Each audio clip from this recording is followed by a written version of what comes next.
Good morning, students. Today we'll continue the topics of operating system. So last class or in previous session, so we have discussed types of operating system. We discussed single user operating system, batch operating system. So now let us learn one more type of operating system is a multi-programming operating system. So what is this multi-programming means? So we are in real life also, so this is a common multi-programming. So what is multi-programming means? More than one programs is executed at the same time. So this is normally what happens means the computer processor. So what I will talk about the processor, central processing unit. So it's much faster than other devices. So therefore what happens? So to make the use of the CPU, that is make the CPU much utilization. So we use the CPU to execute more than one program simultaneously. That is how it works. Means it takes some part of the when a job when you kept it in the computer main memory. So that is currently being executed, and there we keep many programs. So same time, so we are able to execute one by one. How it is means, so it is like forms a queue.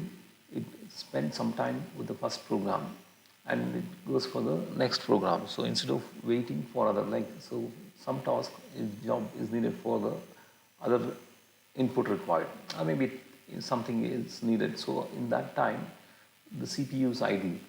So we don't want the CPU to be idle. So therefore what we do means, instead of being idle, so the CPU has assigned with another task that's also done in a portion of time, a small iota of time. So this is how it will be executed. That's how we are able to do the multi-programming.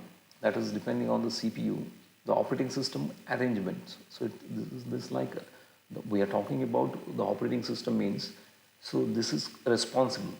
So when you have multi-programming operating system means, so it set up the system in that form where we can execute that like CPU scheduling, other whatever necessary for executing the multi-programming at the same time will be created by the operating system. That operating system is responsible for to this to happen. So that is what that's a multi-programming operating system. So multi-programming is the capability of CPU, that is what we're talking about, to execute two or more, that is two or more programs concurrently or simultaneously. At the same time, the CPU has a capability to execute two or more programs at the same time.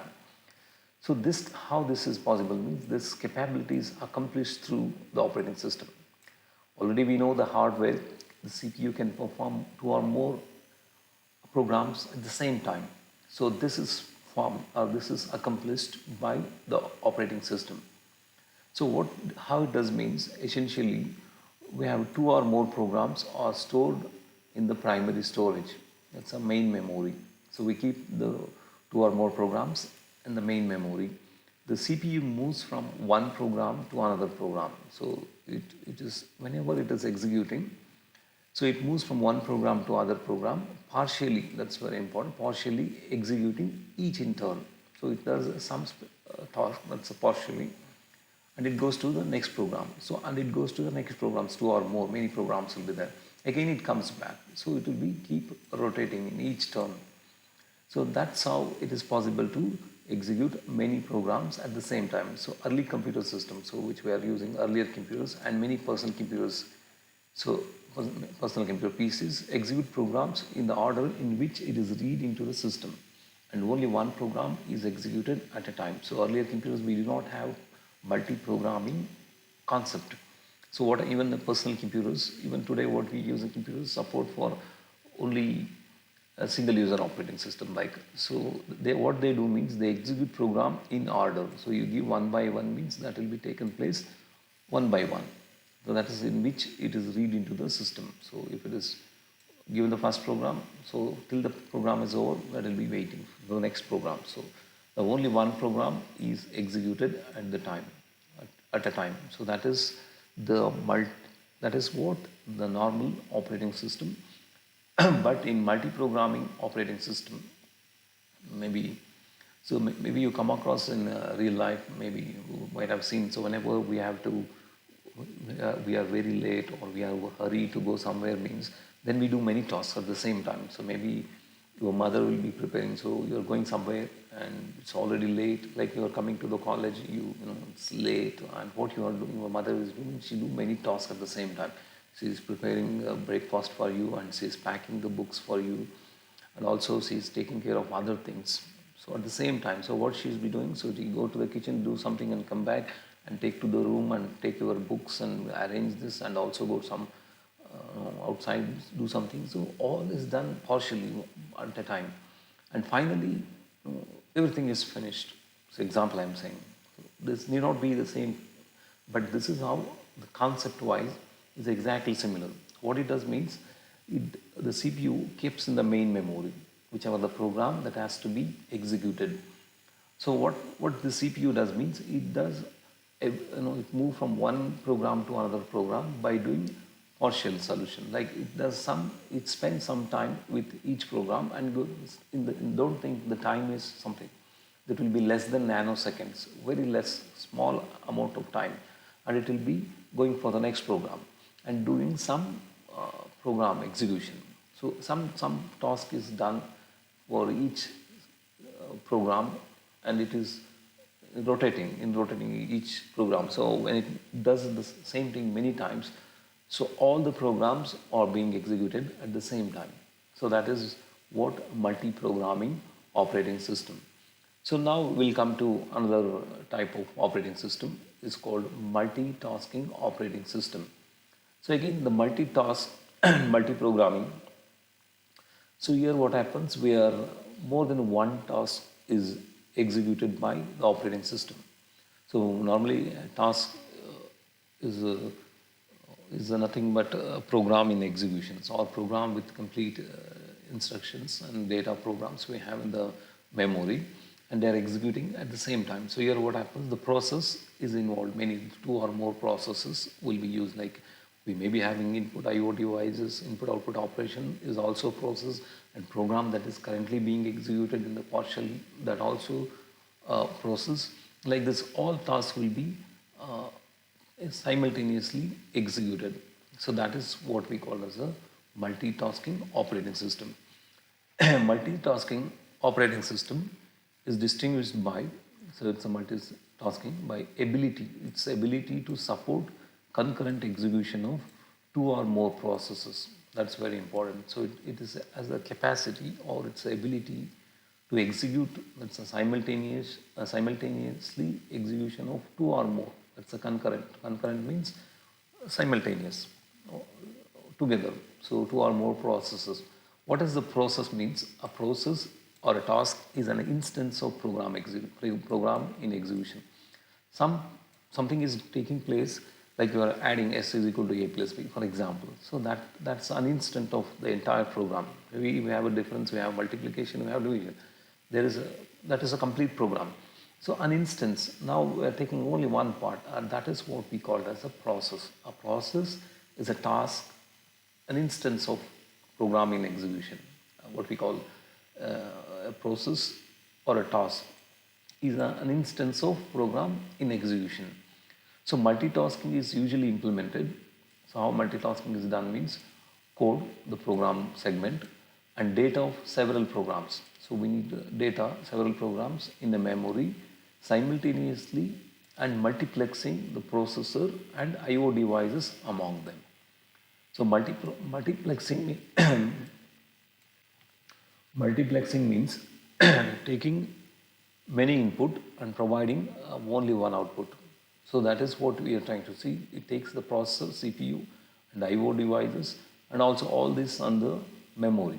So all this data, processor, that is, and also IO devices, all this we have grabbed together. All this is considered as a process that is currently being executed. To execute the program, so we need all these things. All this is taken as an input and multiplexing and producing only one. That is what multiplexing means. So that is how the multitasking is performed. So IO processor is doing some processor, that's also task involved, and IO devices among them. So we have IO devices also needed, so we have to provide input, and we are like simultaneously we are doing. So you are taking some data and you are printing and you are inputting, the computer is also processing and producing output. All these three tasks are going simultaneously. That is the executing partially one by one.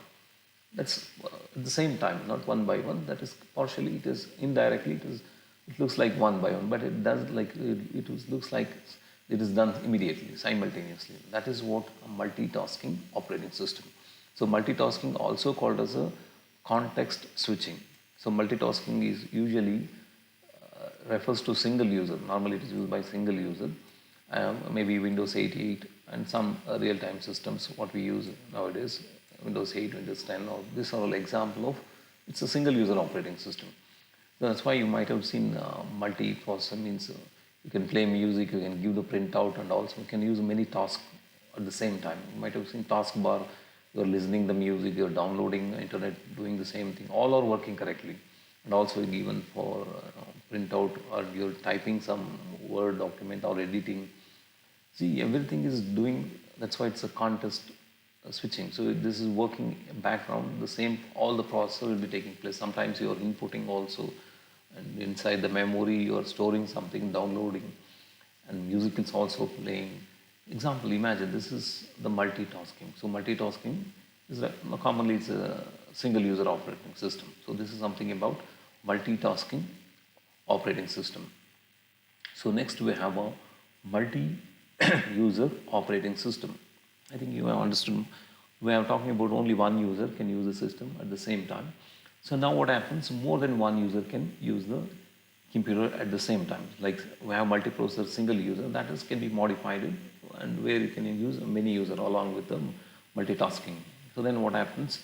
So using some security controls, we can, all users can use the same computer at the same time. So there is a restriction here is, what's the restriction means? Because many users are involved, there is a security concern is more important. So that has to be protection, that has to be implemented. Then only this is possible. And also individual, that's the main theme of this. So it is like multitasking with the protection. We have a security. Together we allow two or more users can use the same computer at the same time without any security concern, because the data and the user's environment, or we cannot interfere with each other's data or whatever we are keeping inside the system. So that has to be accomplished, that has to be implemented. That is how the multi-user operating system concept-wise. Let us see how it works. So multitasking with a sophisticated memory protection and enforcement of concurrency control. So among the processes which try to access the shared resources such as IO devices and files are called multi-programming operating system. So now we can see here it is a blending of both, that is multitasking, multi-programming, and then we use many users at the same time. So it's not, you can see here, so multitasking with a sophisticated memory protection and enforcement of concurrency control among the processes.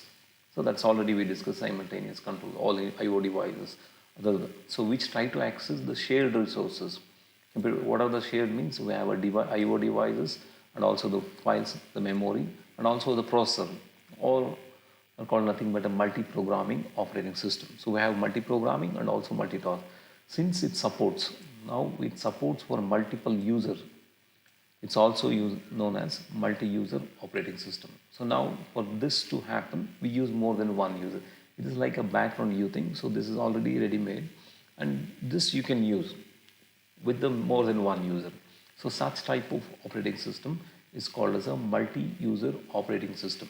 So how it works means, so you can see it creates and maintains an individual user environment. That's very important.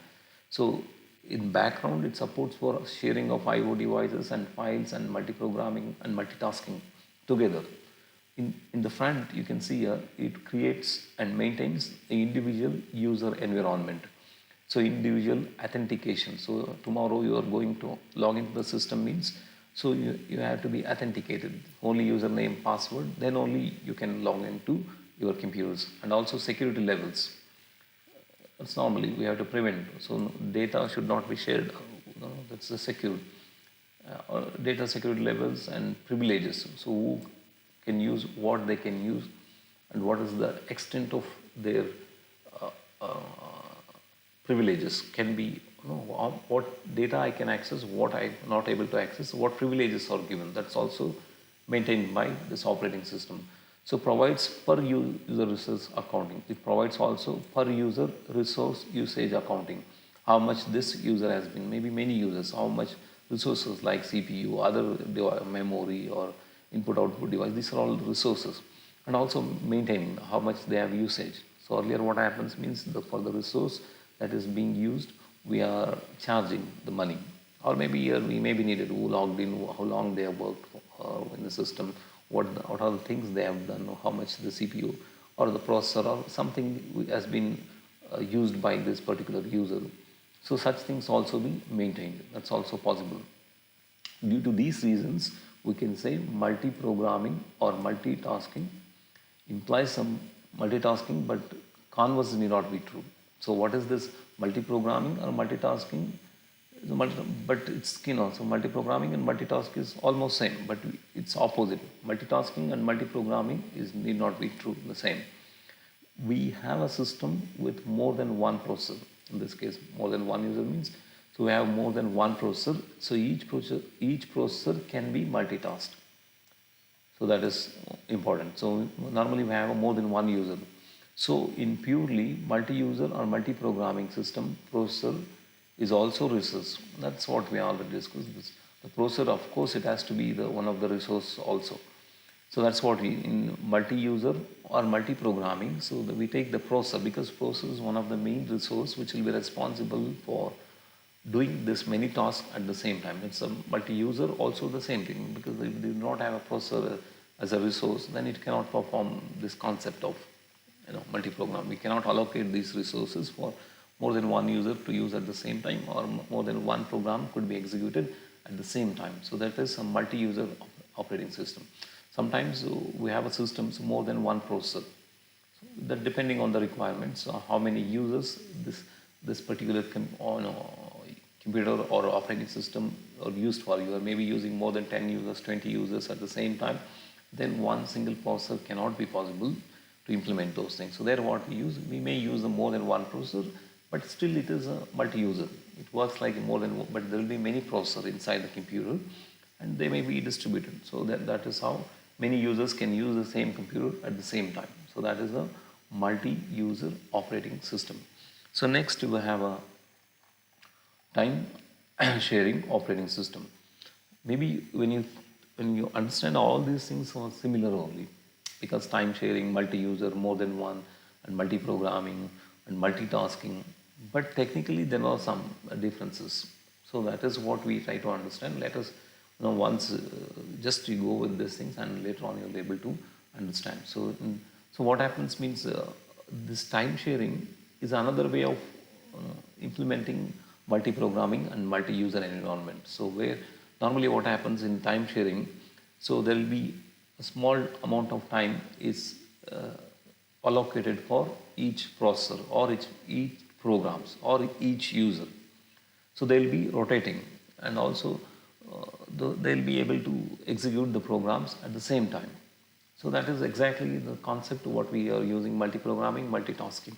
Here time is shared, so the concern is the response time, because time sharing means immediately we have to get what is needed data. We should not wait for a longer time.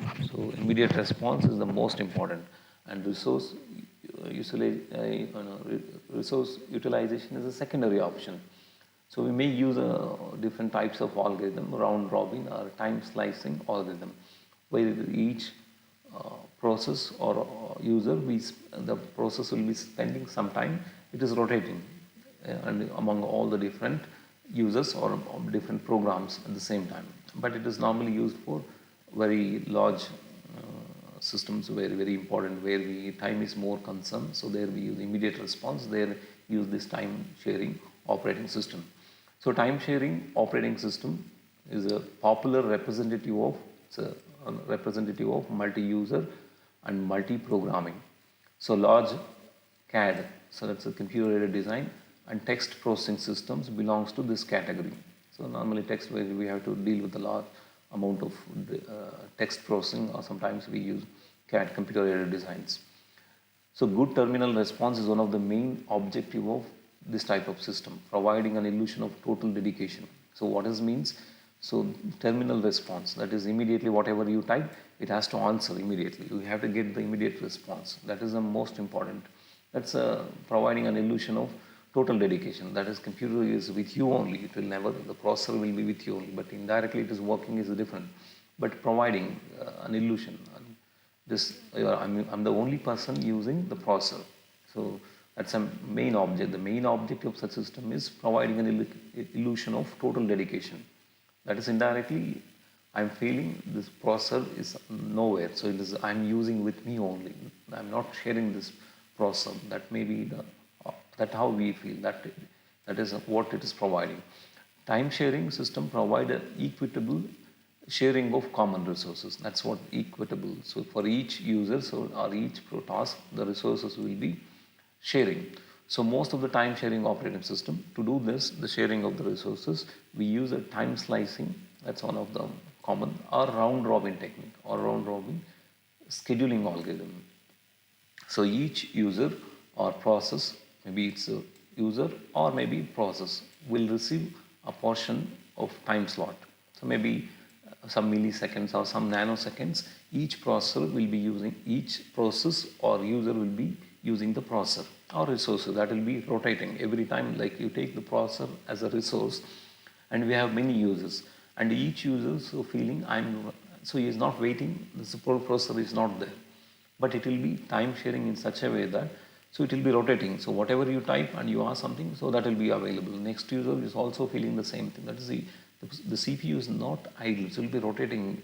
That time slot is very less, so that we cannot identify, I'm waiting, I need a processor item, I don't have a processor. That feeling will not be there. But actually it is rotating. The CPU is not idle. It will not with the only one user, or not with the one processor or one process. It will be executing whatever it is there in that user and goes to next and comes back and goes and keep repeating this. So this is the time sharing operating system. So example of time sharing. So we have a Unix and its flavors, different types of Unix network operating system, and Windows Server are the best example for multi-programming, multi-user, and time sharing. So all this multi-programming and all network, that's we use a more than one. It's a network operating system, Unix, Windows Server. So these are all example for this multi-programming, multi-user, and time-sharing operating system. So multi-programming, Unix is an example you can take. Only multi-user also you can take Unix and Windows Server, and time-sharing also the same thing, because almost same thing, but their environment is quite different. That's all. So that's something about time-sharing operating system. So next we have a real-time system. So real-time system means this also normally we have seen real time. So as the name suggests, real time. So it is presently, it is right now it's working. So normally what happens in this case means, so the immediate reaction. So whatever I typed, I should not wait for some time to get what is I wanted. So it has to happen immediately. So certain things it has to, like you have boiling water, something is boiling. So you have designed computer system means automatically it reaches 100 boiling points, maximum boiling point, automatically has to stop the heating process. The response time should be as little as possible. Then only it is efficient. Otherwise, what happens, it is not controlling means it may have a damage. Simple example I gave. So that is what most in real time means. The main concern is immediate response. It has to stop the ongoing activity. It has to control the activity which is currently right now it is being executed. So that is the most important in real-time systems. In real-time systems are used in environments where we have a large number of events, mostly external to the computer system. So normally computer system inside is not happening, so we have to provide everything. So external to the computer system, must be accepted and processed in a very short period of time or within a certain deadlines. So that is, we have a large number of events, mostly external to the computer system, must be accessed and processed in a very short time and within a certain deadline. That's what I said. It has to happen in a particular time and it has to finish. Otherwise, it is very dangerous. So such applications includes what are the possibilities? Industrial controls. Maybe some industries we are doing some high temperature, some very dangerous reactions may be taking place. There we cannot go on controls. So there maybe we have machines. So maybe example I am saying computers. So there is something. That's what I said. Your eating process. Some example. So it should heat up to certain limit. After that, it has to stop the eating process automatically. I cannot go inside, but earlier they are doing, but it has a lot of problems. So therefore, it has to be controlled automatically. So there we use this, and also we have a telephone and switching equipment. You might have seen nowadays. Earlier, what happens means we are calling trunk call. I think you are not familiar with this. We have to call to the exchange. Exchange will be linking to another. Now we call to US or any place of the world, no need to use calling any, automatically it will be done. So that is automatically. You feel like you are calling to Delhi from Coorg to Delhi, doesn't make it. Automatically it will be connected. Takes place immediately. There we use a real-time system. And switching automatically switched from here to it goes to other server, from other server to, no need to manually connect them. Automatically it will be done. That is within certain time. So you connecting and you are waiting on the line is not going to happen. It takes place automatically, immediately. And flight control also. So that's also very important. Flight control. So now we have to give the signals immediately. You might have seen the radar will be saying, or they'll be calling immediately. The system is functioning, and it has to be real time. And you give the signals, it's ready, go now, means after 10 seconds later, and there is a possibility of collision, or that leads to disaster sometimes. And real time, some simulations where you use, and military application also, they use this type of operating system. The primary object of real-time systems is to provide a quick event, that's very important, response. Quick event response times, and thus meeting the scheduled deadlines. That's what very important. So if something has to happen, it has to happen within that certain period of time. That's why it's a quick response time is more important. So user convenience and resource utilization are secondary concern. We are not worrying about the resources, I have to, that's not whether what type of resource. It's main is the time concern. So whenever I design operating system, I do not make use of resources. This is, I have to use very less, this I have to use more. That utilization of resource is secondary in a real-time design. That's something about the real-time operating system. So we have a Linux operating system, Windows CE or example for real-time operating system. So next we have a distributed operating system. So distributed operating system, so normally what happens, we have many collection of autonomous independent computers and capable of communicating on cooperation via their software and hardware interconnections. So we have normally what happens means we have a capable of communication and cooperation via the software and hardware interconnection. So maybe we have many autonomous, that's what independent computers, all are individual computers, but still they are able to communicate. That's what distributed. So there are many places they are distributed. You might have seen like ATM is the best example. So where we have many computers are different and your account is somewhere, but still they are able to communicate. So when you log into username, password, and it is connected to your bank where you have your account. So that is cooperation and communication, and using the softwares and sometimes the hardware also. So this is what is called as a distributed operating system. So let us take an example. If we have a N system in 10 computers, 20 computers in a distributed environment, then distributed operating system helps us balancing the load. That's more important advantages. Sharing the resources, IO devices and memory. Now what happens means, if we have only one computer means everything, that's a main server, everything will be kept in one computer. And also the IO devices. Now what happens means, you can reduce that load. Whatever we have in one computer, now we can split it to 10 computers. And then what happens, we can store it in 10 different computers instead of storing in one computer. And now we can use IO devices and memory, other things to share with these things. Then what happens, so automatically it becomes convenient, it becomes much faster. So without the knowledge of it is not known to us, automatically takes place in the background. So the user will get the output on his terminal. So they know what we are doing, so we'll get whatever exactly, like it is, the load is reduced and IO devices, input out devices are sharing with this, and also the memory is shared. So without our knowledge, like you go to ATM and you put it and you type login, means automatically it is connected to the other computers, and communicates and the sharing now. The load is also now reduced. It is not in the only one server, it is also in different computers. And memory about your data is also sharing now. We have this input device and that computer is connected to other computer software. That's how it is working. This is a very reliable mode of operation. So you can trust, because many computers are involved. So if your ATM machine is not working, you go to another machine. There also you can do it. So that is how it works, distributed operating system. We have a ATM, that's an example, automatic teller machine.